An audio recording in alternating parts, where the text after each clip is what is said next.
السلام عليكم ورحمة الله وبركاته. الحمد لله وكفى وسلام على عباده الذين اصطفى. أما بعد، فأعوذ بالله من الشيطان الرجيم. بسم الله الرحمن الرحيم. وما أرسلنا من رسول إلا ليطاع بإذن الله. وعن أبي هريرة رضي الله عنه قال: قلت يا رسول الله متى وجدت لك النبوة؟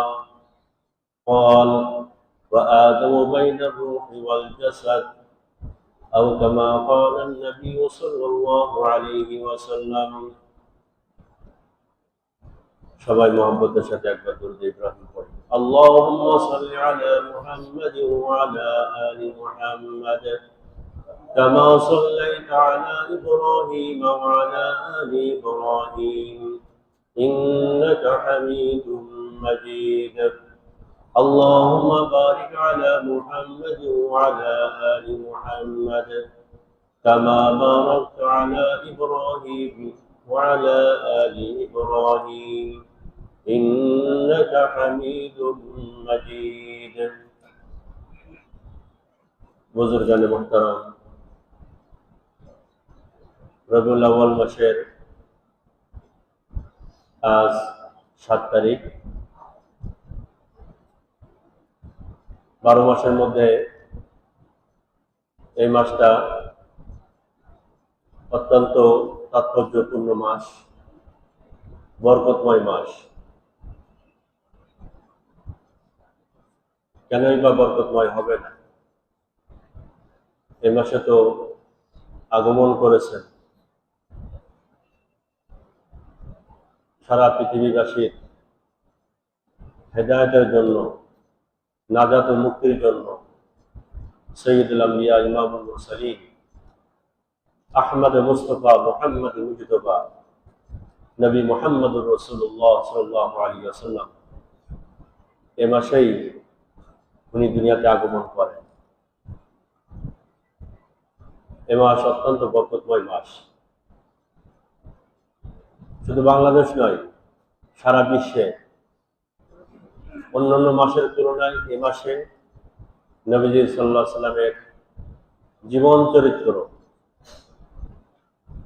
জীবনী, সিরত, এইগুলার আলোচনা অন্যান্য মাসের তুলনায় অনেক বেশি হয়ে থাকে। নবীজির স্মরণটা কেমন যেন নতুন করে আমাদের অন্তরে ইমানদার হিসাবে আবার উজ্জীবিত হয়, আবার জাগ্রত হয়, হওয়াটাই স্বাভাবিক। এটা নবীজির মহব্বতের প্রমাণ, আলামত। নবীজি সাল্লাল্লাহু আলাইহি ওয়াসাল্লামের আগমনের পূর্বেই আল্লাহ তাআলা পূর্বের জমানার বিভিন্ন নবীদেরকে দিয়ে আমাদের নবীজির আগমনের সুসংবাদ জানিয়ে দিয়েছেন। সুবহানাল্লাহ বলেন। নবীজি দুনিয়াতে আসার আগেই আল্লাহ তাআলা জানিয়ে দিয়েছেন, সুসংবাদ দিয়ে দিয়েছেন। পূর্বের জমানার নবীরা আমাদেরকে এটা জানিয়ে দিয়েছেন, নবীরা তাদের উম্মতদেরকে এটা জানিয়ে দিয়েছেন যে একজন নবী পরবর্তীতে আসতেছে, শেষ নবী। উনি হবেন শেষ নবী, কিন্তু আল্লাহ তাআলার কাছে ওনার মর্যাদা এবং ওনার সম্মান সর্বশ্রেষ্ঠ হবে। সমস্ত নবীদের ইমাম হবে, সমস্ত নবীদের নেতা হবে যিনি শেষে আসবেন। নবীজি সাল্লাল্লাহু আলাইহি সাল্লাম নিজেই বলছেন, আমি ইব্রাহিম আলাইহিস সালামের দোয়ার ফসল। হাদিসে আছে, কোরআনে কারীমের মধ্যে সূরা বাকারার 129 নম্বর আয়াত। যখন বাইতুল্লাহ শরীফ পুনর্নির্মাণ হন, পুনরায় আবার নির্মাণ করেন হযরত ইব্রাহিম আলাইহিস সালাম এবং ইসমাঈল আলাইহিস সালাম। তো পুনরায় যখন নির্মাণ হয়ে যায়, সমাপ্ত হওয়ার পরে ইব্রাহিম আলাইহিস সালাম হাত তুললেন। খেয়াল করবেন, এই এই সূরা বাকারার 129 নম্বর আয়াত। ইব্রাহিম আলাইহিস সালাম হাত তুললেন, ইসমাইল আলাইহিস সালাম পাশে, উনি আমিন আমিন বলতেছেন। ইব্রাহিম আলাইহিস সালাম কয়েকটা দোয়া করেছিলেন, তার মধ্যে একটা দোয়া হলো রব্বানা ওয়াবআস ফীহিম রাসূলাম মিনহুম ইয়াতলু আলাইহিম আয়াতিক ওয়া ইউআল্লিমুহুমুল কিতাবা ওয়াল হিকমা ওয়া ইউযাক্কিহিম ইন্নাকা আনতাল আজিজুল হাকীম। তিনটা দোয়া করেছিলেন, তার মধ্যে শেষের দোয়া হলো এটা, হে আল্লাহ, আপনি এই যে আমি বাইতুল্লাহ শরীফ পুনরায় আবার নির্মাণ করলাম, এখানে আপনি এমন একজন ব্যক্তিকে পরবর্তীতে পাঠাবেন, এই জায়গায় এমন এক ব্যক্তিকে এখানে পাঠাবেন যে নাকি মানুষদেরকে, সাধারণ মানুষদেরকে আপনার কালাম পড়ে তাদেরকে শোনাবে। তারা, যিনি সমস্ত মানুষদেরকে দ্বীন শিক্ষা দিবে, ধর্ম শিক্ষা দিবে, ইসলামের শিক্ষা দিবে এবং তাদের সংশোধন করবে, আত্মশুদ্ধি করবে, এমন একজন ব্যক্তিকে আপনি এখানে পাঠাবেন পরবর্তীতে। নবীজি সাল্লাল্লাহু আলাইহি ওয়াসাল্লাম বলেন যে ওই যে ইব্রাহিম আলাইহিস সালাম দোয়া করেছিলেন আমার পিতা, সেই দোয়ার বরকত হিসেবে আল্লাহ তাআলা কবুল করেছেন, আর আমাকে আল্লাহ তাআলা ওই জায়গায় প্রেরণ করেছেন, পাঠিয়েছেন। আমি হলাম ইব্রাহিম আলাইহিস সালামের দোয়ার সেই ফসল, নতিজা, ফল। নবীজি সাল্লাল্লাহু আলাইহি ওয়াসাল্লাম ইব্রাহিম আলাইহিস সালাম দোয়া করেছেন বলে সেই দোয়ার কবুল করে আল্লাহ তাআলা নবীজিকে সেখানে প্রেরণ করেন। এই জন্য উলামা একরাম লিখছেন যে যিনি দোয়া করেছিলেন তিনি হলেন খলিলুল্লাহ। যিনি দোয়া করেছিলেন তিনি কে? খলিলুল্লাহ। যিনি আমিন আমিন বলেছিলেন উনি হলেন জাদিহুল্লাহ। ইব্রাহিম আলাইহিস সালাম দোয়া করেছেন পিতা, আর সন্তান সাথে সাথে আমিন আমিন করেছিলেন। যিনি দোয়া করেছেন তিনি হলেন খলিলুল্লাহ, যিনি আমিন আমিন বলছিলেন তিনি হলেন জাদিহুল্লাহ। যেই জায়গায় দোয়া করেছিলেন সেই জায়গা হলো বাইতুল্লাহ। আর এই দোয়ার ফসল হিসাবে, ফল হিসাবে আল্লাহ তাআলা যাকে প্রেরণ করেছেন তিনি হলেন মুহাম্মাদুর রাসূলুল্লাহ। এই দোয়ার ফল, নতিজা। হযরত ঈসা আলাইহিস সালাম, এটা তো সূরা বাকারার মধ্যে আছে, ইব্রাহিম আলাইহিস সালামের ঘটনা। সূরা সফ 28 নম্বর পারা, সূরা সফের 6 নম্বর আয়াত। হযরত ঈসা আলাইহিস সালাম উনি ওনার জাতিকে বিভিন্ন কথা বলতেছেন, কথা বলতে বলতে একটা পর্যায়ে এটাও বলছেন, ওয়াইয ক্বালা ঈসা ইবনু মারইয়াম ইয়া বানি ইসরাঈল ইন্নী রাসূলুল্লাহি ইলাইকুম মুসাদ্দিকাল লিমা বাইনা ইয়াদাইয়া মিনাত তাওরাত ওয়া মুবাশশিরান বিরাসূলিন ইয়াতি মিন বা'দি ইসমিহি আহমদ ফালাম্মা জাআহুম বিল বায়িনাতি ক্বালু হাযা সিহরুন মুবিন। এই ঈসা আলাইহিস সালাম ওনার জাতিকে লক্ষ্য করে কয়েকটা কথা বলছেন, তার মধ্যে একটা হলো ওয়া মুবাশশিরান বিরাসূলিন ইয়াতি মিন বা'দি ইসমিহি আহমদ।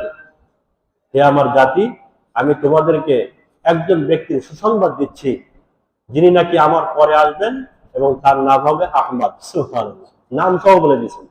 আমার পরে যিনি আসবেন তার নাম কি হবে? ইসমুহু, তার নাম হবে আহমদ, তার নাম হবে আহমদ। ঈসা আলাইহিস সালাম আগে জানিয়ে দিয়েছেন। মা আমেনা রাদিয়াল্লাহু আনহা বলতে পারেন, উলামা একরামের মধ্যে ইখতিলাফ আছে, রাদিয়াল্লাহু আনহা বলা যাবে। নবীজি সাল্লাল্লাহু আলাইহি ওয়াসাল্লাম যখন পেটে, এখন দুনিয়াতে আসেন নাই, গর্ভে আছেন, হাদিস শরীফের মধ্যে আছে 22,315 নম্বর হাদিস, মুসনাদে আহমদ বিন হাম্বল, মুসনাদে আহমদ বিন হাম্বলের 22,315 নম্বর হাদিস। আমিনা রাদিয়াল্লাহু আনহা উনি নিজেই বলতেছেন, আমার পেটে যখন মুহাম্মদ ছিল আমি সেই সময় স্বপ্নে দেখছি যে আমার থেকে একটা নূর বাইরে হচ্ছে, এখনো দুনিয়াতে আসেন নাই, আমার থেকে একটা নূর বাইরে হচ্ছে, আর সেই নূরের দ্বারা আমার ঘর আলোকিত হয়ে গেছে এবং কেসরা, কাইসার, বড় বড় রোম সম্রাট ওই সময় যারা, যাদের দাপট ছিল, ক্ষমতা ছিল, রাজা বাদশাদের রাজপ্রাসাদ গুলো সব আলোকিত হয়ে গেছে। এই মুহাম্মদের নূর দ্বারা এই সমস্ত প্রাসাদ গুলো সব আলোকিত হয়ে গেছে। হাদিসের কিতাবের মধ্যে আছে। তিরমিজি শরীফের মধ্যে রেওয়ায়েত আছে 3609 নম্বর হাদিস তিরমিজি শরীফের, হযরত আবু হুরায়রা রাদিয়াল্লাহু আনহু থেকে বর্ণিত।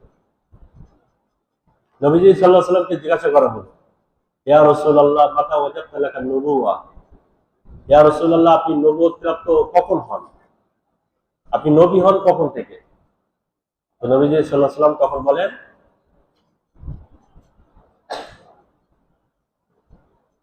ওয়া আদম বাইনা রূহি ওয়াল জাসাদ, আদম আলাইহিস সালাম যখন রূহ এবং শরীর গঠনের মধ্যে ছিল, রূহ এবং তার শরীর গঠনের মধ্যে ছিল, সেই সময় আমি আল্লাহ তাআলার পক্ষ থেকে নবুয়ত প্রাপ্ত হয়েছি।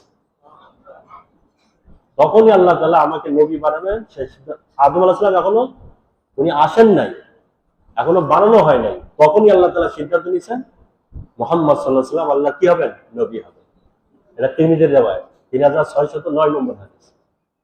তো আগে থেকে আল্লাহ তাআলা জানিয়ে দিয়েছেন নবী সাল্লাল্লাহু আলাইহি ওয়াসাল্লামের এই খোঁজখবরই সুসংবাদ নবীদেরকে জানিয়ে দিয়েছেন, ওই সময়ের উম্মতদেরকেও জানিয়ে দিয়েছেন একজন নবী আসবেন। যখন নবী সাল্লাল্লাহু আলাইহি ওয়াসাল্লাম দুনিয়াতে আসেন, যে রাতে উনি দুনিয়াতে আগমন করেন, শেষ রাতে, তো তাফসীরের কিতাবের মধ্যে আসছে, হাদিসের কিতাবের মধ্যে আসছে যে ওই রাতে পারস্যবাসী ফারেস তারা আগুন পূজা করত, অগ্নি পূজায় তারা বছরের পর বছর, হাজার বছর পর্যন্ত তারা আগুন পূজায় লিপ্ত ছিল পারস্যবাসীরা। এবং তারা যে আগুন জ্বালিয়েছিল, এই আগুনটা হাজার বছর পার হয়ে গেছে, কিন্তু আগুন কখনো নিভে নেয়, অনবরত আগুন চলতেছে। এবং তারা সেই আগুন তারা পূজা করত, আল্লাহ পূজা করতো না, আগুন পূজা করতো পারস্যবাসী। যে রাতে, যেদিনে নবীজি সাল্লাল্লাহু আলাইহি ওয়াসাল্লাম দুনিয়াতে আসেন, ওই রাতে সে আগুন নিভে যায়, ওই রাতেই আগুন নিভে যায়। এই আগমনের পূর্ব লক্ষণ, যে সময় নবীজি দুনিয়াতে আসতেছে সেই সময়, আমি আগের কথা বলছি এবং আগমনের সময়টার কথা বলতেছি, যখন উনি আসতেছেন তখন এই অবস্থা। রোম সম্রাট কেসরা কাইসার এদের যে রাজপ্রাসাদ যেগুলো ছিল, আল বেদায়া ওয়ান নেহায়া 3 নম্বর খণ্ড, 315 থেকে শুরু হয়েছে এর ইতিহাস। এরপরে লম্বা ইতিহাস, অনেক পৃষ্ঠা পর্যন্ত নবীজি সাল্লাল্লাহু আলাইহি ওয়াসাল্লামের জন্ম বৃত্তান্ত, মিলাদ যেটাকে বলা হয়, জন্মকাল, জন্ম সময়, মিলাদ। এটা একটা বরকতময় একটা আলোচনা, এটা অনর্থক না, বেকার না, এটাকে খারাপ মন্তব্য করা যাবে না যে মিলাদ, মিলাদ নিয়ে কোনো আলোচনা হবে না, মিলাদ বেদাত, মিলাদ এটা অনর্থক, বেকার না, এটা গলত কথা। এটা বরকতময় একটা আলোচনা, বরকতময় একটা মজলিস। হয়তো এর থেকে আমাদের পালনীয় কিছু হয়তো নেই, যে সেখান থেকে আমরা গ্রহণ কি করব, সিরত নবীজি যেটা আমাদের জন্য বলছেন সেটা আমাদেরকে গ্রহণ করতে হবে। সূরা আন-নিসার 64 নম্বর আয়াত, নবীজি তোমাদেরকে যেটা দিবেন, যেটা বলছেন সেটা মানো। ওয়া আরসালনা মির রাসূলিন ইল্লা লিইতা'a বিইذنিল্লাহ, নবীরা আসছেন, নবীদের যে কথাগুলো, এই কথাগুলো মান্য করার জন্য নবী দুনিয়াতে আসছেন। নবীর কথা মানতে হবে আমাদের। জন্মের সময় যে সমস্ত ঘটনা ঘটছে, ওটা আমাদের দ্বারা পালন করা মোটেও সম্ভব না। পালন করবো কিভাবে? নবীজি সাল্লাল্লাহু আলাইহি ওয়াসাল্লাম দুনিয়াতে যখন আগমন করেন, সাথে সাথে সিজদায় পড়ে গেছে, হাদিসের কিতাবের মধ্যে সাথে সাথে উনি সিজদার মতো 2 হাত জমিনে এইভাবে মাটিতে লুটে পড়ছে, জন্মের সাথে সাথে। আমরা কি পারবো সেটা? আপনি এই সুন্নত মানবেন কিভাবে? আমাদের বাচ্চারা মানবে কিভাবে সুন্নত? এরপরে স্বাভাবিক হয়েছে নবীজি সাল্লাল্লাহু আলাইহি ওয়াসাল্লাম, মাথা উঠালেন, শিশু বাচ্চা কেবল ভূমিষ্ঠ হল, আঙ্গুল আসমানের দিকে ইশারা করছেন, শাহাদাত আঙ্গুল আসমানের দিকে ইশারা করছেন। আমাদের বাচ্চারা পারবে এটা? এটা হলো মিলাদ, জন্মের আলোচনা। জন্মের আলোচনা এটা বরকতময় একটা আলোচনা। নবীজি সাল্লাল্লাহু আলাইহি ওয়াসাল্লাম পুরা জীবনীটা এটা আলোচনার একটা বিষয়বস্তু। এমন কোনো দিক নেই এমন কোনো জায়গা নেই, এমন কোনো সাইট নেই যে নবীজি সাল্লাল্লাহু আলাইহি ওয়াসাল্লামের 63 বছরের শুরু থেকে শেষ পর্যন্ত যে এই বিষয়টা আলোচনা না করলেও সারে, প্রয়োজন নেই, এমন কোনো দিক নেই। একেবারে জন্ম থেকে মৃত্যু পর্যন্ত প্রতিটা মুহূর্ত আলোচনার একটা বিষয়বস্তু, বরকতময় আলোচনা। উনি দুনিয়াতে আগমন করেন, কিতাবের মধ্যে আসছে মাকতুন অবস্থায়, খতনাকৃত অবস্থায়, নতুন করে খতনা দেওয়া লাগে না। আমরা পারবো এই সুন্নতের উপর আমল করতে? না। নবীজি সাল্লাল্লাহু আলাইহি ওয়াসাল্লাম দুনিয়াতে আসছেন নাভি কাটা অবস্থায়। এই যে আমার নাভিটা কেটে দেয় না, এটা নবীজি সাল্লাল্লাহু আলাইহি ওয়াসাল্লামের কাটা লাগে না। জন্মের সময় দুইজন মহিলার সাথে ছিল, একজন হলো শিফা, হযরত আব্দুর রহমান বিন আউফ রাদিয়াল্লাহু আনহু মা। আব্দুর রহমান বিন আউফ আসলে মুবাশশিরার একজন বিশিষ্ট ব্যবসায়ী সাহাবা রাদিয়াল্লাহু আনহু। ওনার আম্মাজান শিফা বিনতে আসওয়াদ উনি ছিলেন। আরেকজন ছিলেন উম্মে আইমান রাদিয়াল্লাহু আনহা। উম্মে আইমান যাকে নবীজি সাল্লাল্লাহু আলাইহি ওয়াসাল্লাম মা বলে ডাকতেন মৃত্যুর আগ পর্যন্ত। আমেনা তো 6 বছর বয়সে দুনিয়া থেকে বিদায় নিয়েছেন, কিন্তু মৃত্যুর আগ পর্যন্ত নবীজি সাল্লাল্লাহু আলাইহি ওয়াসাল্লাম উম্মে আইমানকে মা বলে ডাকতেন। এবং 63 বছরের জীবনে নবীজিকে কেউ জোর করে খাওয়াইতে পারে নাই কখনো। সিরাতের কিতাবের মধ্যে আছে, এই জন্য আমি আপনাদেরকে আগেও বলছি সিরাতের কিতাব পড়তে হবে আমাদের নবীজির জীবনে, মজার মজা। তো 63 বছরের জীবনে নবীজির একটা অভ্যাস ছিল এটা, ওনার পছন্দ হলে খাইতেন, পছন্দ না হলে ছেড়ে দিতেন, কিন্তু জোর করে কেউ খাওয়াতে পারতো না। খাইতে হবে ইয়া রাসূলুল্লাহ, কেন খাবেন না, খান, এটা কেউ বলতে পারতো না, সাহসও কারো ছিল না, কারণ নবীজির একটা অভ্যাস না জোর করে খাওয়া। কিন্তু একজন শুধু পৃথিবীর ইতিহাসে একজনই পাওয়া যায় এই 63 বছরের জীবনে, যিনি হযরত উম্মে আইমান রাদিয়াল্লাহু আনহা, যিনি জোর করে নবীজিকে খাওয়াই দিতেন। সুবহানাল্লাহ। মুহাম্মদ খাও, খাইতে হবে। নবীজির 4 জন দুধমাতা, 4 জন, তার মধ্যে উম্মে আইমান একজন। উম্মে আইমান ইনি একজন। কত হলো মা আমেনা, এরপরে 6-7 দিনের মাথায় হযরত সোয়াইবা, আবু লাহাবের আজাদকৃত বাদী সোয়াইবা, এরপর উম্মে আইমান 3 নম্বর, আর 4 নম্বর হালিমা সাদিয়া। এই 4 জন হলো দুধমাতা। 4 জনের মধ্যে একজন হলো উম্মে আইমান। উম্মে আইমানের মূল নাম হলো বারাকা। বারাকা। এগুলো মিলাদুন নবী, এগুলো হলো সিরাতুন নবী। বারাকা ইনি বিয়ে করেন নাই নবীজির বিবাহের আগ পর্যন্ত, বিয়ে করেন নাই। যে না,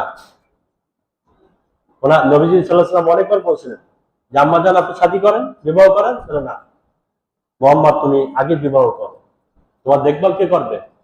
আমি যদি এখন বিবাহ করি আমার স্বামী আমাকে নিয়ে চলে যাবে, তার কাজে আমাকে ব্যস্ত থাকতে হবে, তোমার দেখবে কে? তোমার তো মা নেই, বাপ নেই, কেউ নেই। আব্দুল মুত্তালিব 8 বছর বয়সে দুনিয়া থেকে বিদায় নিয়েছে। তার কিছুদিন পরে আবু তালেব চলে গেছে, মাথার উপরে কোনো ছায়া নেই। এই উম্মে আইমান ইনি একেবারে পিতা মাতা হয়ে এক কোলে পিঠে করে, এবং উম্মে আইমান নবীজি হিজরত করে মদিনাতে চলে গেছেন, উম্মে আইমানও মদিনাতে চলে গেছেন, ইনিও চলে গেছেন মদিনাতে। অনেক পরে গিয়ে শাদী করছেন, অনেক পরে। প্রথমে শাদী করেছিলেন হযরত উবাইদ ইবনে হারিস রাদিয়াল্লাহু আনহু, সেখান থেকে একটা বাচ্চা হয়, তার নাম হলো আইমান, যার কারণে ওনাকে উম্মে আইমান বলা হতো। পরবর্তীতে উনি যাকে শাদী করেছেন ওনার নাম হলো জায়েদ বিন, এটা নবীজি বিবাহ দিয়ে দিয়েছেন জোর করে। মাকে শাদী দিয়েছেন কে? নবীজি সাল্লাল্লাহু আলাইহি ওয়াসাল্লাম নিজের মাকে, যে আম্মা জান আপনাকে বিবাহ করতে হবে, আমি বিবাহ দেব।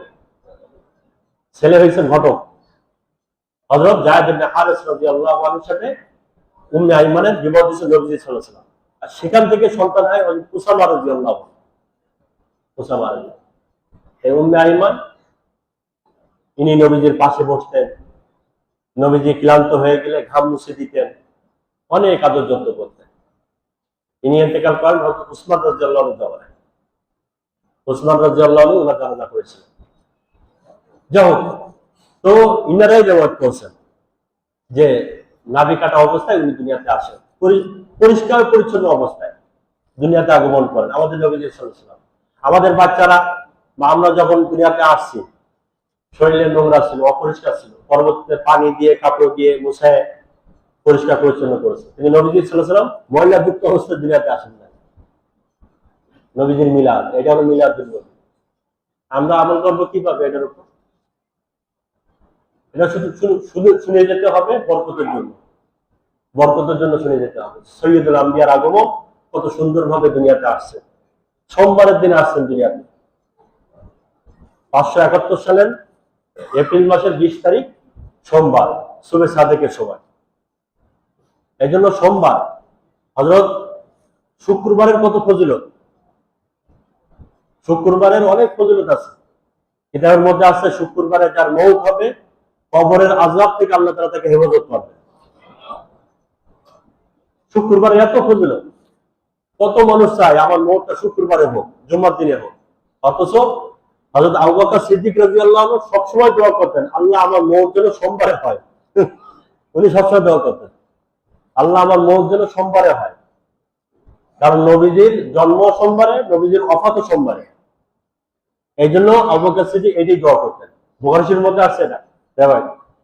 তো পরবর্তীতে দেখা গেল হযরত আবু বকর সিদ্দিকের ওফাত কিবারে হয়? সোমবারে। ওনার আল্লাহ তাআলা সোমবার, তিনি সোমবার একটা বরকতময় দিন, ফজিলতপূর্ণ দিন।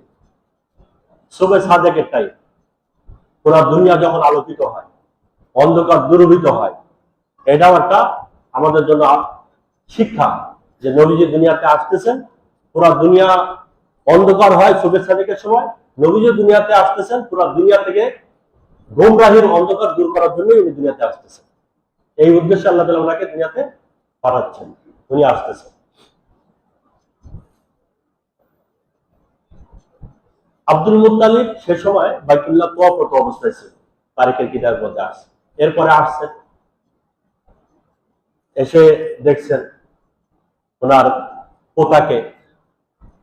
আব্দুল মুত্তালিব তো অত্যন্ত ভালোবাসতেন, খুবই ভালোবাসতেন। আবু তালেবের ওসিয়ত, উনি ইন্তেকালের সময় যখন 8 বছর বয়স, তখন আব্দুল মুত্তালিব দুনিয়া থেকে বিদায় নেন। তো উনি ওসিয়ত করে গেছিলেন আব্দুল মুত্তালিব দাদা, যে আমার সন্তানদের মধ্যে আবু তালেব, নবীজির চাচা, সেই হলো এর দেখভাল করবে। কঠিন করে বলে গেছিলেন। আবু তালেব গরিব ছিল, এমনি তেমন টাকা পয়সা ছিল না, কিন্তু তাকেই বলে দিয়েছিলেন যে তুমি এর দেখভাল করবা, আমি তো দুনিয়া থেকে চলে যাচ্ছি। তো আব্দুল মুত্তালিব সাথে করে রাখতেন সবসময় দাদা। ব্যবসায়িক সফর ছিল সিরিয়াতে, সেখানেও সাথে করে নিয়ে গেছেন। এই যে বুসরা একটা জায়গা, সিরিয়ায় যেতে রাস্তায় বুসরা, বসরা না বুসরা, এই বুসরা ওই জায়গায় একটা পাদ্রীর সাথে কথা হয়, যে তৌরাতের আলেম, জবুরের আলেম, ইনজিলের আলেম, একজন আলেমের সাথে দেখা হয়, পাদ্রী, পূর্বের কিতাব সমূহের আলেম। তো সে নবীজি সাল্লাল্লাহু আলাইহি সাল্লামকে দেখছে, পুরা চিহ্ন আলামত, চেহারা, কথাবার্তা সবকিছু দেখার পরে সে আব্দুল মুত্তালিবকে ডাকছে, পাদ্রী, আলেম। ডাকার পরে জিজ্ঞাসা করছে কে হয়, তোমার কি হয়, পরিচয় কি, সবকিছু বলার পরে তারপরে এই পাদ্রী, তখন কিন্তু নবীজি সাল্লাল্লাহু আলাইহি সাল্লাম ছোট, দাদার সাথে গেছে সফরে, তাও ব্যবসায়িক সফর। তখন এই পাদ্রী দাদাকে সতর্ক করে দেয় যে আমি পূর্বের কিতাব সমূহের মধ্যে পড়ছি, শেষ জামানার নবী, তার যে আলামত হবে আমি এই বাচ্চার মধ্যে সব আলামত পাচ্ছি, এ পরবর্তীতে নবী হবে, এবং এর সবচেয়ে বড় দুশমন হবে ইহুদিরা। সবচেয়ে বড় দুশমন হবে কারা? ইহুদি। বর্তমান জামানা 6 নম্বর পারার শেষ পৃষ্ঠা, শেষ আয়াতেও আছে, সূরা মায়েদার 6 নম্বর পারার একবার শেষ পৃষ্ঠা শেষ আয়াত, লা তাজিদান্না আশাদ্দান নাসি আদাওয়াতান লিল্লাযিনা আমানুল ইয়াহুদা ওয়াল্লাযিনা আশরাকু। আল্লাহ বলেন ঈমানদারদের সবচেয়ে বড় দুশমন হলো ইহুদিরা। আর দ্বিতীয় নম্বর হলো মুশরিক। মুশরিক মানে যারা দেব দেবীর পূজা করে, মূর্তির পূজা করে, এরাই হলো মুসলমানদের সবচেয়ে বড় দুশমন। ইহুদিরা সবচেয়ে বড় দুশমন। তো সতর্ক করে দিয়েছে। পরে সাবধানে নিয়ে আসছে। এরপর আর আব্দুল মুত্তালিব নিয়ে যান, কিন্তু পরবর্তীতে নবীজি আবার গেছেন সিরিয়াতে 2 বার। সেটা গেছিলেন হযরত খাদিজাতুল কুবরা রাদিয়াল্লাহু আনহা বিবাহের আগে। খাদিজাতুল কুবরা রাদিয়াল্লাহু আনহা মাল নিয়ে গেছিলেন, মুদারাবার ব্যবসা। খাদিজার সম্পদ ছিল, মাল ছিল, আর নবীজি সাল্লাল্লাহু আলাইহি ওয়াসাল্লাম শ্রম দিয়েছেন। সব ছিলেন, আমানতদার ছিলেন। খাদিজাতুল কুবরা উনি সম্পদশালী মহিলা ছিলেন, উনি সম্পদ দিয়েছিলেন নবীজিকে। আর খাদিজাতুল কুবরা রাদিয়াল্লাহু আনহার একজন গোলাম ছিল মাইসারা, সেই গোলামকে সাথে নিয়ে নবীজি সাল্লাল্লাহু আলাইহি ওয়াসাল্লাম সিরিয়াতে গেছিলেন ব্যবসায়িক পণ্য খরিদ করার জন্য। পরবর্তীতে বিবাহ হয়, খাদিজা রাদিয়াল্লাহু আনহা খুশি হয়ে পরবর্তীতে বিবাহ হয়। এই সিরিয়ার সফর 2টা হয়। যাও, তো জন্মের সময় অনেক অলৌকিক ঘটনা। আপনার কেসরা কাইসার এদের শাহী মহলে একটা গম্বুজ ছিল, গম্বুজটার সাথে সাথে ভেঙে পড়ে যায়। রাজপ্রাসাদের শাহী মহলের গম্বুজ ভেঙে পড়ে যায় সাথে সাথে, নবীজি দুনিয়াতে আগমনের সাথে সাথে। মহিলারা আসলো কবিলায় বড় সাদ থেকে, তায়েফ। তায়েফ থেকে আরো দূরে। তায়েফ তো মক্কা থেকে 70-80 কিলোমিটার দূরে হলো তায়েফ। এরপরে হলো আরো প্রায় আপনার 70-80 কিলোমিটার দূরে হালিমায়ে সাদিয়ার বাড়ি, কবিলায় বড় সাদ। এই গোত্রের মানুষ যেখানে থাকে, এখানে আপনারা অনেকে গেছেন, দেখছেন হালিমায়ে সাদিয়া বাড়ি কোন জায়গা, সেখানে আপনারা গেছেন বা দেখছেন। তো সেখান থেকে আসছে। এখন তো সুন্দর রাস্তা হয়েছে, এখন তো 2 ধরনের রাস্তা আছে। একটা লিং রোড আছে, পাহাড়ের উপর দিয়ে রাস্তা, বড় গাড়িতেও যাওয়া যায়, ছোট গাড়িতেও যাওয়া যায়। ছোট গাড়ি গেলে আপনি পাহাড় টপকে যাবেন, আর বড় গাড়িতে গেলে পাহাড় দিয়ে তো বড় গাড়ি যেতে পারবেন, এটা অন্য রোড দিয়ে, সমতল জায়গা দিয়ে। কিন্তু ওনারা আসছিলেন তো পাহাড় টপকে, এত সুন্দর রাস্তা তো ছিল না, এত সুন্দর তো যানবাহনও ছিল না। আর এই পথ ওনারা টপকায়, পাহাড় টপকায়, এক পাহাড় থেকে আরেক পাহাড়, এইভাবে টপকাতে টপকাতে ওনারা কোথায় আসছেন? মক্কাতে আসছেন। 10 জন মহিলা, হালিমা সাদিয়ার সাথে ওনার স্বামীও ছিল, স্বামীর নাম হারেস। ওনার 3টা সন্তান ছিল হালিমা সাদিয়া, 3টা সন্তান, একটা ছেলে 2টা মেয়ে। ছেলের নাম আব্দুল্লাহ, আর 2টা মেয়ে, একটা হলো উনাইসা, আর একটা হলো হুজাফা, তার ডাক নাম ছিল সীমা। এই সীমা ছিল ছোট, দুধের বাচ্চা। 10 জন মহিলা সবাই আসছে বাচ্চা নেওয়ার জন্য। এটা প্রথম ছিল সেখানে, তারা বাচ্চা নিয়ে লালন পালন করত, কিছু টাকা পয়সা পাইত। তো সবাই বাচ্চা নিচ্ছে, খুব বেশি আগ্রহ দেখায় নাই। যখন শুনছে এখানে এক বাড়িতে ছোট একটা বাচ্চা আছে, পিতা আগেই মারা গেছে, এতিম, জন্মের আগে পিতা মারা গেছে। উনিও গেছিলেন, 2টা রেওয়ায়েত আছে পিতা কিভাবে মারা গেল। এক জায়গায় আসছে, তিনি সিরিয়া গেছিলেন, আসার সময় মদিনাতে দারুন নাবেগা একটা এলাকা, সেই জায়গায় উনি ইন্তেকাল করছেন। আর একটা ঘটনা আছে আরেক জায়গায়, যিনি মদিনাতেই গেছিলেন, সিরিয়া না, মদিনাতেই গেছিলেন, যাওয়ার পরে ওখানে অসুস্থ হয়ে ওখানে মারা গেছে। যেটাই হোক, নবীজি সাল্লাল্লাহু আলাইহি ওয়াসাল্লাম দুনিয়াতে আসার আগেই ওনার আব্বা ইন্তেকাল করেন। এতিম বাচ্চা কেউ নিতে চাচ্ছে না, যে নিলে তো খুব বেশি ফায়দা হবে বলে মনে হয় না, টাকা পয়সা পাওয়া যাবে না, আগ্রহ দেখায়। হালিমা সাদিয়া বিভিন্ন জায়গায় ঘুরছেন, বাচ্চা পায় নাই। তো অবশেষে বাচ্চা পায় নাই, কি হবে, একটা বাচ্চাই আছে। এরপরে গেছেন, যখন বাচ্চা দেখছেন অবাক হয়ে গেছে, এত সুন্দর বাচ্চা, এত সুন্দর চেহারা, সুবহানাল্লাহ সুবহানাল্লাহ, চমকে গেছে যে আমি তো আমার গ্রামে এত সুন্দর বাচ্চা কোনো জায়গায় দেখি, কোন বাচ্চার চেহারা এত সুন্দর, আমরা তো আমাদের গ্রামে এত সুন্দর বাচ্চা দেখি নাই।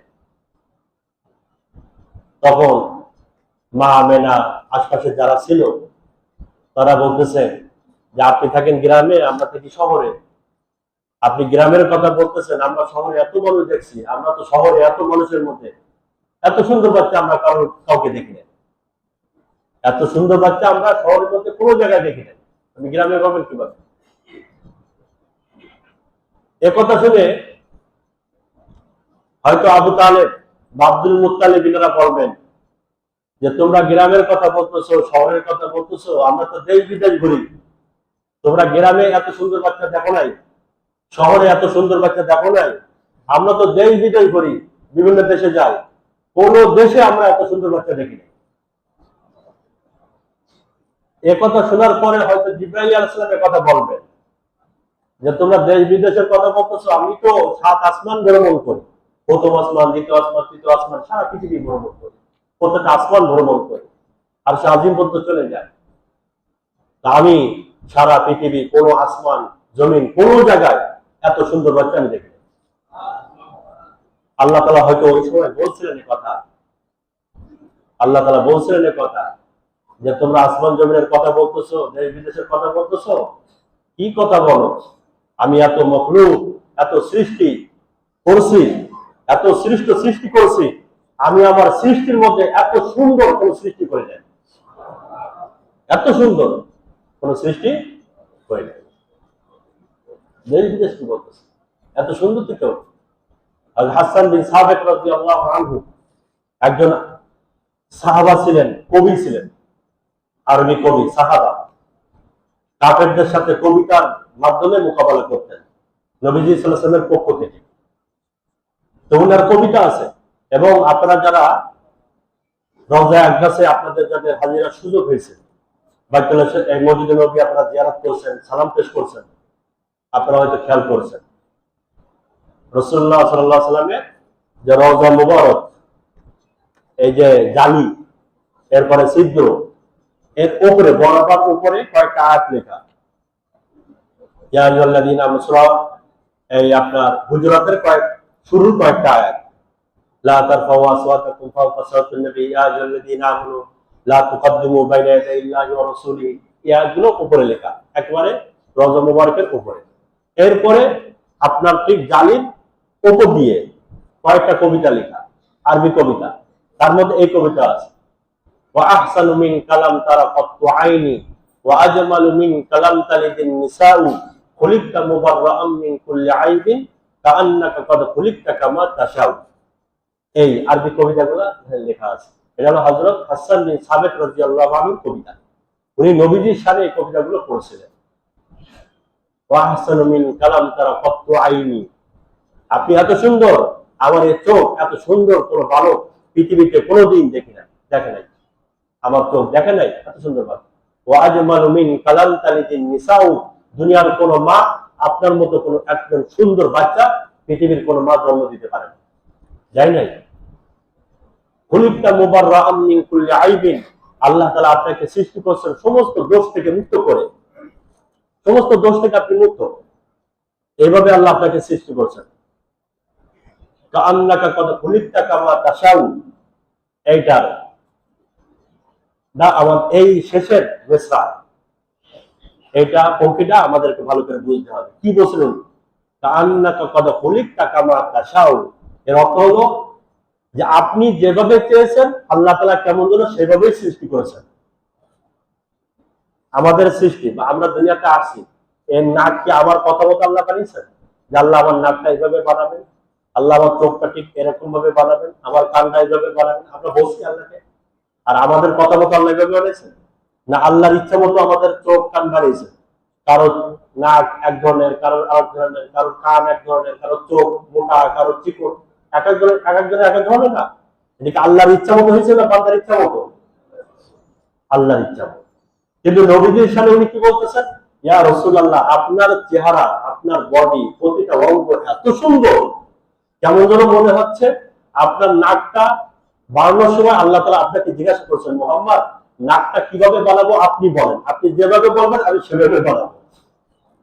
মুহাম্মদ এখন আপনার চোখটা আমি বানাবো, আপনার চোখ কিভাবে বানাবো আপনি বলেন, আপনি যেভাবে বলবেন আপনার চোখটা আমি সেভাবে বানাবো।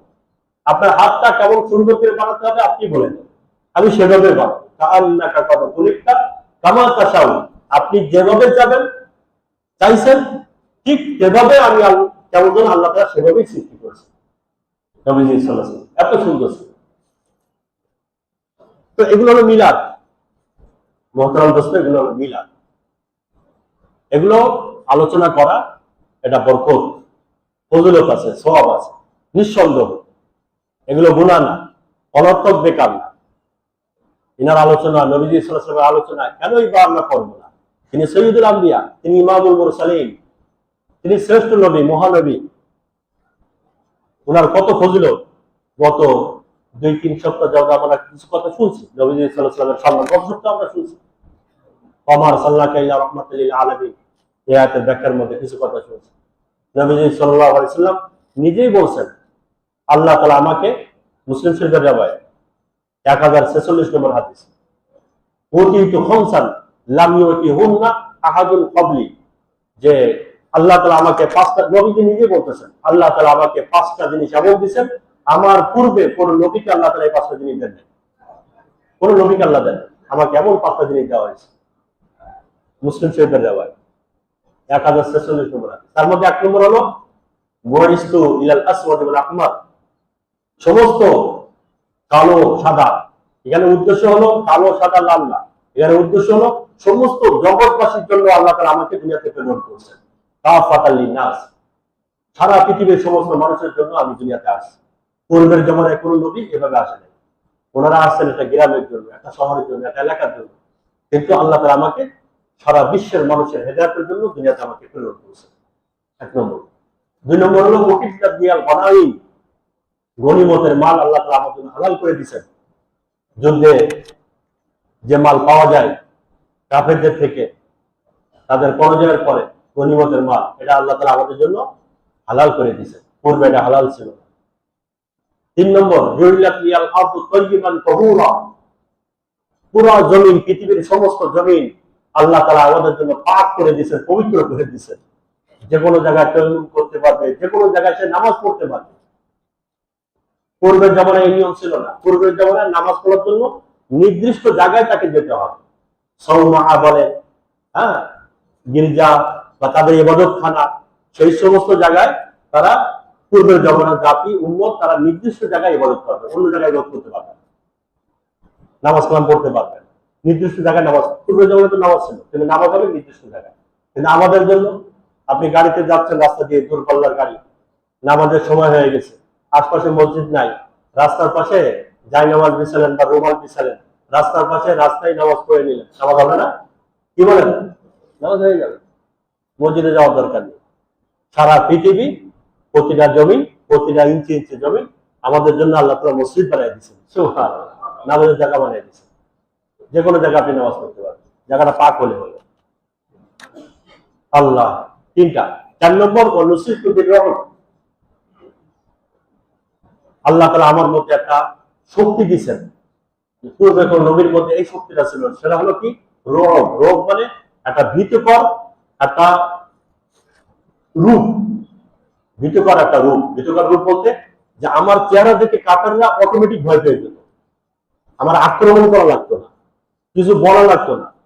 1 মাসের দূরত্ব থেকে তারা আমাকে দেখলে, আমার কথা শুনলে ভয় পেয়ে যেত কাফেররা। নবীজি সাল্লাল্লাহু আলাইহি ওয়াসাল্লামকে এই পরিমাণ ভয় পেত, কথা বলা সাহাবায়ে কেরাম পর্যন্ত সরাসরি নবীজির দিকে তাকায় কথা বলতে পারতেন না। রিওয়ায়াতের মধ্যে আছে শুধুমাত্র কেবলমাত্র আবু বকর সিদ্দিক রাদিয়াল্লাহু আনহু মাঝে মধ্যে নবীজির দিকে সরাসরি তাকায় কথা বলতেন, আর অন্যান্য সাহাবা মাথা নিচু করে কথা বলতেন। চেহারার মধ্যে একটা রোগ ছিল নবীজি সাল্লাল্লাহু আলাইহি ওয়াসাল্লামের। এটা নবীজির একটা আলাদা আল্লাহ তাআলা অলৌকিক শক্তি দিয়েছিলেন। আর 5 নম্বর, ওয়াউতিয়াতি আশ-শাফাআহ, আল্লাহ তাআলা আমাকে শাফাআত দিয়েছেন, শাফাআত, সুপারিশ করার শক্তি দিয়েছেন। এই লম্বা হাদিস, আমি ওইদিকে যাব না। বুখারী শরীফের মধ্যে লম্বা ঘটনা আছে হাসরের ময়দানে। আপনারা শুনছেন হাদিস, মানুষ যখন বিপদে পড়বে, হ্যাঁ, পেরেশানিতে পড়বে, ভয়ে আতঙ্কগ্রস্ত হয়ে যাবে হাসরের ময়দানে, তখন বাঁচার জন্য নবীদের কাছে যাবে। আমরাও যাব। আদম আলাইহিস সালাম, উনি আমাদের পিতা, তা আদম আলাইহিস সালামের কাছে আমরা যাব। আপনি আমাদের আব্বা যান, আপনি আমাদের সাহায্য করেন। এই হাসরের ময়দান, এই পরিস্থিতিতে, এরকম অবস্থায় বাঁচার কোনো উপায় নেই, আপনি আমাদের সাহায্য করেন। উনি সাহায্য করেন। উনি বলবেন যে না, আমার কথা বলার কোনো ক্ষমতা নেই, বরং আমি তো এখন আমি আমার চিন্তায় আছি। নাফসি নাফসি, নাফসি নাফসি মানে আমি আমার চিন্তায় আছি। ইব্রাহিম আলাইহিস সালামের কাছে আমরা যাব, উনি আমাদের পিতা। তো উনিও বলবেন যে না, মুসা আলাইহিস সালামের কাছে যাও। তুমি বলবেন এইভাবে, মুসার কাছে যাও, তিনি কালিমুল্লাহ। তো উনিও সাহায্য করবেন না, উনি বলবেন যে আরেকজনের কাছে যাও, যে আমি তো এখন আমার চিন্তায় আছি। আরেকজন বলবেন নূহের কাছে যাও, এরপরে ঈসা আলাইহিস সালামের কাছে যাও। কেউ সাহায্য করতে করার আল্লাহ তাআলা সুযোগ দিবেন না, এই ক্ষমতা আল্লাহ দেন নাই, দেবেন না।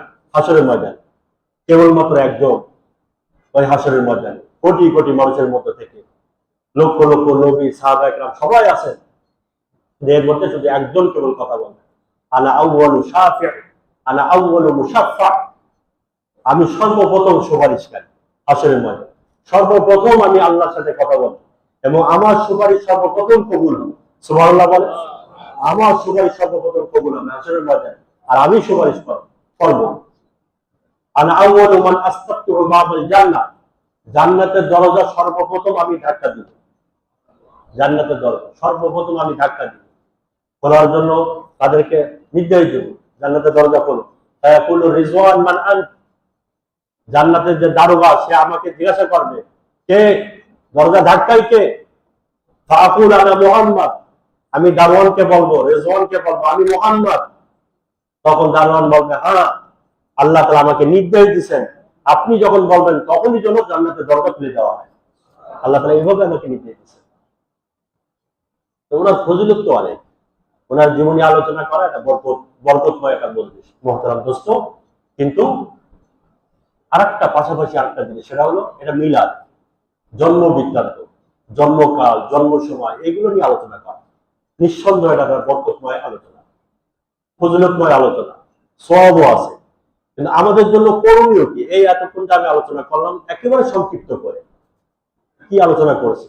সিরতের কিতাবের মধ্যে কত বিস্তারিত ঘটনা, কত সিরতের কিতাব, শত শত হাজার হাজার, কত সুন্দর করে আলোচনা করেছে। আমি কি বলছি? ভাঙাচোরা কটা কথা বলছি। হালিমা সাদিয়া যখন এই নবীজি সাল্লাল্লাহু আলাইহি ওয়াসাল্লামকে কোলে নিছেন, কি পরিমাণ বরকত হলো, কি পরিমাণ বরকত হলো।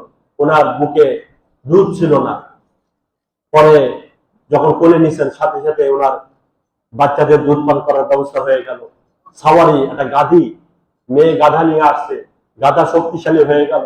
বাড়িতে একটা উটনি ছিল, রুগ্ন একটা উটনি ছিল, তার স্থলে দুধ চলে আসলো, সেও শক্তিশালী হয়ে গেল। সবাই অবাক হয়ে গেল। রাস্তার ঘটনা, এই 10 জনের মধ্যে ইনারা আগে চলে গেলেন, যে ফসলের জমিন ছিল, জমিনের মধ্যে ফসলে ভরে গেল। কত লম্বা ঘটনা হালিমা সাদিয়া। এগুলো হলো মিলাদ, এগুলো হলো মিলাদ। এর থেকে আমরা নিবটা কি? এর থেকে আমাদের শিক্ষাটা কি, নিবটা কি? এর থেকে আমাদের নিতে হবে কোনটা?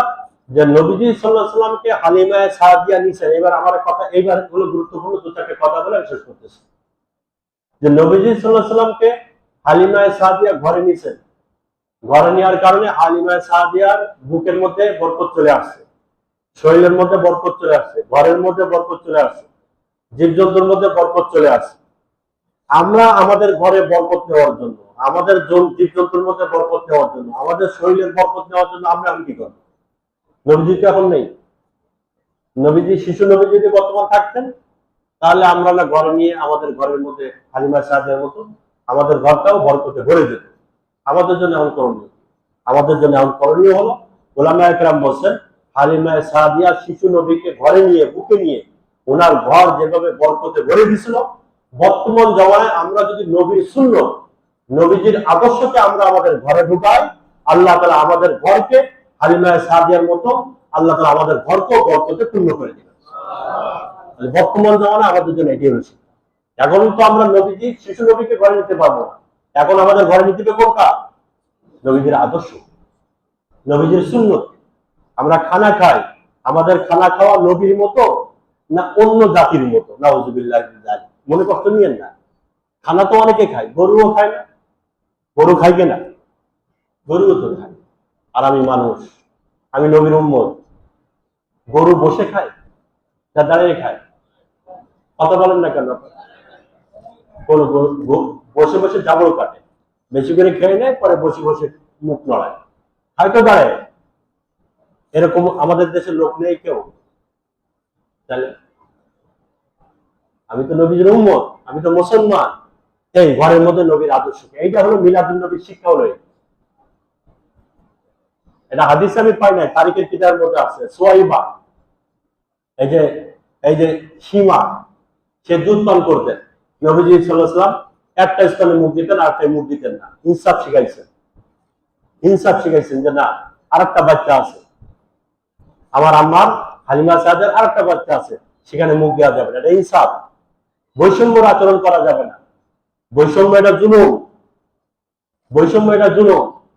এই আমাদের গত 2 বছর, এই 24শে যে জুলাই গণ অভ্যুত্থান হয়ে গেল, এই আন্দোলনটা ছিল, ছাত্র জনতার আন্দোলনটা ছিল মূলত জুলুমের বিরুদ্ধে, জুলুমের বিরুদ্ধে। এই জন্য ওলামায়ে কেরাম বলছিলেন এই আন্দোলনে যারা মারা গেছে সব শহীদ, কারণ তারা জুলুমের বিপক্ষে লড়াই করছে, আন্দোলন করছে। আর জুলুমের বিপক্ষে যারা লড়াই করে, মান কুতিলা দুনা কামিহি ওয়া মালিহি ফাহুয়া শহীদ, জুলুমের বিপক্ষে লড়াই। তো নবীজি সাল্লাল্লাহু আলাইহি ওয়াসাল্লামের শিক্ষা, মিলাদ থেকে এটাই শিক্ষা, জুলুম করা যাবে না, বৈষম্যের আচরণ করা যাবে না, কম বেশি করা যাবে না, সবার সাথে সমান আচরণ করতে হবে, সমানভাবে ভাগ করতে হবে। এইটাই নবীজি সাল্লাল্লাহু আলাইহি ওয়াসাল্লামের শিক্ষা মিলাদ থেকে। আমি ছোট্ট একটা কথা বলে শেষ করতেছি। 3টা আবু, এটা মনে রাখবেন আবার এই শেষ কথাটা, বাসায় গিয়েও বলবেন যে হুজুর আজকে এই কথাটা বলছে। 3 আবু, কয় আবু? নবীজির জামানায় 3টা আবু ছিল, আবু 3টা। 1 নম্বর হলো আবু জাহেল, 2 নম্বর হলো আবু তালেব, আর 3 নম্বর হলো আবু বকর। 3 জনকে চিনেন তো আপনারা, পরিচিত মুখ না 3 জনই, আবু জাহেল, আবু তালেব আর আবু বকর। প্রত্যেকের নামের আগে আবু আছে না, কিন্তু 3 জন কিন্তু এক পার্টি না, এক গ্রুপ না, 3 জন 3 গ্রুপ। এখন আমরা কোন গ্রুপের মধ্যে? আমরা বলতে আমি, সরি আপনারা তো মনে কষ্ট দিতে পারেন, আমি আব্দুল্লাহ, আমি ইমাম সাহেব এই আবু বকরের গ্রুপে আছি, আবু জাহেলের গ্রুপে আছি, না আবু তালেবের গ্রুপে আছি? 3 জন কিভাবে 3 রকম? এবার বলেন, এবার দেখেন। আবু জাহেল নবীজিকে ভালোবাসতো না, নবীজিকে মানতো না। আবু তালেব নবীজিকে অত্যন্ত ভালোবাসতো, জানে প্রাণে ভালোবাসতো, যে নবীজির শরীরে কেউ একটা বালু কণা, পাথর মারা তো দূরের কথাটা, বালু কণা নিক্ষেপ করবে, আবু তালেব সেটা মেনে নেয় নাই। আবু তালেব নবীজিকে এইভাবে আগলে রাখছিল মৃত্যুর আগ পর্যন্ত, সে নবীজিকে জানে প্রাণে ভালোবাসে। আবু তালেব তিনি নবীজিকে মানে নাই। তাহলে আবু জাহেল নবীজিকে ভালোবাসে নাই, মানেও নাই। 2 নম্বর আবু তালেব নবীজিকে সাংঘাতিক ভালোবাসছে, কিন্তু নবীজিকে মানে নাই। আর 3 নম্বর আবু বকর রাদিয়াল্লাহু আনহু, এই নবীজিকে ভালোবাসছেন, নবীজিকে মানছেন, পদে পদে মানছেন, পদে পদে, ঘরে বাইরে। ঘুম থেকে উঠছেন নবীজির সুন্নত নিয়ে, আবার ঘুম পড়ছেন নবীজির সুন্নত নিয়ে, 24 ঘন্টা সুন্নতের উপরে, নবীজির আদর্শের উপরে। আবু বকর সিদ্দিক। 3টা আবু, যিনি ভালোবাসেন আবার মানেন, আবু বকর সিদ্দিক।